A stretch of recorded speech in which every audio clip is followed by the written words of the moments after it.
چند دن قبل کسی کام سے بائی روڈ لندن جانا ہوا۔ میں نے راستے میں ہائی وے پر ایک ادھیڑ عمر ہچ ہائیکر کو دیکھا جو لفٹ چاہیے کا ہاتھ سے لکھا پوسٹر اٹھائے کھڑا سردی سے کانپ رہا تھا۔ شدید بارش ہو رہی تھی۔ میں نے نہ چاہتے ہوئے بھی گاڑی روک کر اسے بٹھا لیا۔ اس سے گفتگو شروع ہوتے ہی مجھے یقین ہو گیا کہ وہ ٹھیک ٹھاک تعلیم یافتہ تھا۔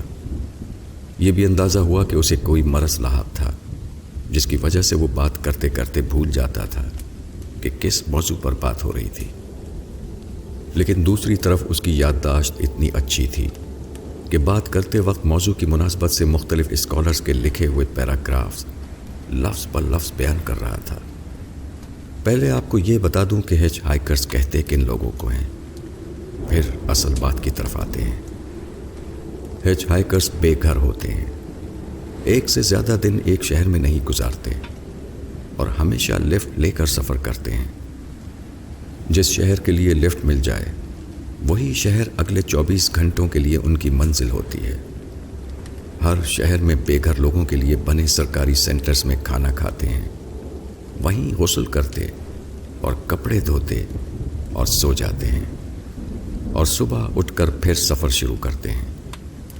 ان میں سے اکثر کو حکومت کی طرف سے مختصر سا الاؤنس ملتا ہے جو یہ اپنی اضافی ضرورتوں کے لیے استعمال کرتے ہیں۔ مجھ سے لفٹ لینے والے ہچ ہائیکر نے بتایا کہ وہ 13 سال ایک یونیورسٹی میں نابینا اسٹوڈنٹس کے لیے کتابیں پڑھ کر ریکارڈنگ کرنے کی نوکری کرتا رہا، لیکن ایمنیزیا کا مرض بڑھنے کی وجہ سے اسے وقت سے پہلے ریٹائرمنٹ مل گئی اور اس نے اولڈ ہوم میں جانے کے بجائے ہچ ہائیکر بننے کا فیصلہ کیا۔ میرے پوچھنے پر اس نے بتایا کہ وہ ایک ہفتے میں 3 کتابیں ریکارڈ کر لیا کرتا تھا۔ وہ اپنے کام کے بارے میں نہ بھی بتاتا، تب بھی اس کے بولے ہوئے ہر فقرے سے ہزاروں کتابوں کا قاری ہونے کا ثبوت تو مل ہی رہا تھا۔ 4 گھنٹے کے سفر میں اس سے ادیان عالم، کائنات، ثقافت اور زندگی کے مقصد سمیت کئی موضوعات پر بات ہوئی۔ گو کہ چند منٹس کے ایک موضوع پر بات کرتے ہی وہ بھول جاتا تھا کہ موضوع گفتگو کیا تھا اور ساتھ ہی کوئی نیا موضوع شروع ہو جاتا۔ البتہ اس سے جس موضوع پر جتنی بھی بات ہوئی، اس کے علم اور مدلل انداز گفتگو پر میں رشک میں مبتلا ہوتا گیا۔ وہ ایک سانس میں اپنی کسی بات کی دلیل کے لیے یونانی فلاسفر کا حوالہ دیتا، دوسری میں مسلم اسکالرز کا، اور تیسری میں قرون اولیٰ کے ہندو فلسفیوں کی کہی ہوئی کسی بات سے اپنی بات کو تقویت دیتا، اور اس دوران بھول بھی جاتا کہ بات کس ٹاپک پر ہو رہی تھی۔ اس کے ساتھ ہونے والی بہت سی باتوں میں سے میں چند آپ سے شیئر کرنا چاہتا ہوں۔ بات کرتے کرتے وہ ایک دم سے کہنے لگا، تمہیں معلوم ہے تم اس روڈ سے کیوں گزرے جہاں میں کھڑا تھا؟ میں نے کہا کیونکہ مجھے لندن جانا تھا۔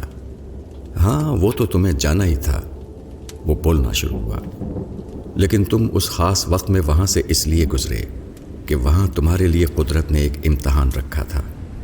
اگر تم اس امتحان میں ناکام ہوتے تب بھی مجھے لفٹ ضرور مل جاتی، کیونکہ قدرت بیک وقت کئی متبادل اسباب کا بندوبست کرتی ہے، لیکن تمہیں اس ناکامی کے بعد اگلا امتحان اس سے مشکل ملنا تھا۔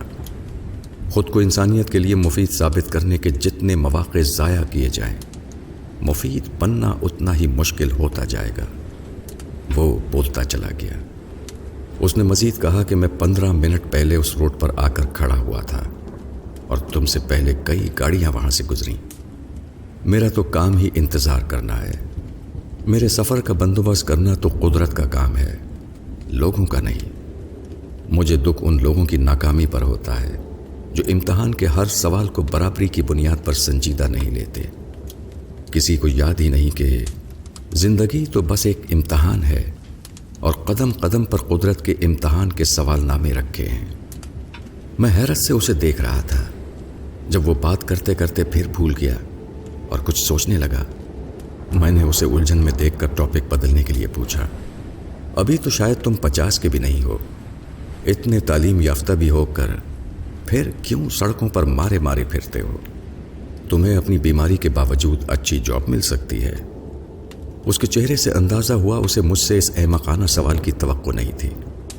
کہنے لگا، دیکھو مجھے گورنمنٹ سے $900 ماہانہ ملتے ہیں، جو بھیک نہیں، وقت سے پہلے ملنے والی ریٹائرمنٹ کی پینشن ہے۔ اگر تم غور کرو تو جان سکتے ہو کہ ان پیسوں سے میں بآسانی ریٹائرمنٹ ہوم میں آسائش کے ساتھ رہ سکتا ہوں، لیکن پھر نہ تو خدا کو اپنی طرف متوجہ کر سکوں گا، نہ میں خود خدا کو دیکھ سکوں گا۔ میں نے پوچھا تم خدا کو کیسے دیکھتے ہو اور کیسے اسے اپنی طرف متوجہ کرتے ہو؟ وہ بولا، اپنے اور دوسروں کے لیے قدم قدم پر اس کے بچھائے ہوئے امتحان اور بندوبست میں اسے دیکھتا ہوں، اور ضرورت مندوں کی مدد کر کے اسے اپنی طرف متوجہ کرتا ہوں۔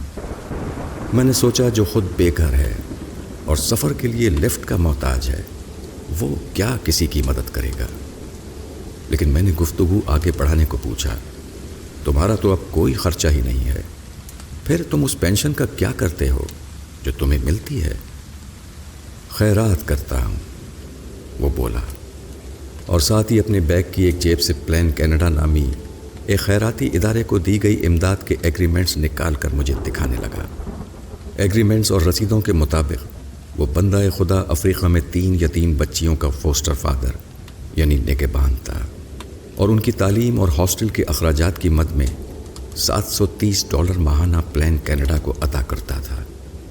اس نے اپنی بیماری کی وجہ سے ایسا بندوبست کیا ہوا تھا کہ یہ پیسے ہر ماہ اس کے اکاؤنٹ سے خود نکل جائیں۔ میں نے اس کے کاغذات اسے واپس کیے اور پوچھا، یہ تم کب سے کر رہے ہو؟ تب تک وہ پچھلی ساری بات بھول چکا تھا۔ پوچھنے لگا، کیا کب سے کر رہا ہوں؟ میں نے سوال بدلتے ہوئے پوچھا، ہم زندگی کے مقصد پر بات کر رہے تھے، تم یہ بتاؤ یہ زندگی کس بات کا امتحان ہے؟ وہ ایک لمحہ سوچنے کے بعد بولا، جب خدا ہمیں دوبارہ اٹھائے گا تب ہی حقیقی زندگی شروع ہوگی، اور اس زندگی میں مراد اس بنیاد پر ملیں گی کہ ہم دنیاوی زندگی میں انسانوں کے لیے کتنے مفید تھے، اور یہی خلاصہ ایک کلام ہے کہ یہ زندگی خود کو انسانوں کے لیے مفید ثابت کرنے اور شکر گزار رہنے کا امتحان ہے۔ میں نے کہا، یار تم اتنے سمجھدار ہو، تمہیں قرآن بھی اسٹڈی کرنا چاہیے۔ جواب میں اس نے سورہ نور کی اللہ سے متعلق ایک بڑی آیت کی انگلش ٹرانسلیشن مجھے اس انداز میں سنائی کہ میری آنکھیں بھیگ گئیں۔ ساتھ ہی اس نے اپنے بیگ سے قرآن کی ایک بوسیدہ سی کاپی نکال کر مجھے دکھائی، تو میں نے اس سے کہا کہ میرے پاس قرآن کی نئی کاپی ہے، تم وہ لے کر یہ مجھے دے دو۔ وہ بولا، نہیں، اس پر میں نے جگہ جگہ اپنے نوٹس لکھے ہوئے ہیں۔ میں نے گاڑی ایک کافی شاپ پر روکی اور دونوں کے لیے ناشتہ لینے چلا گیا۔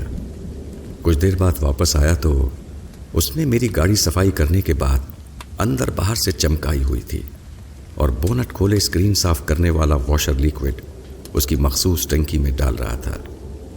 میں نے پوچھا، یہ تم نے کہاں سے لیا؟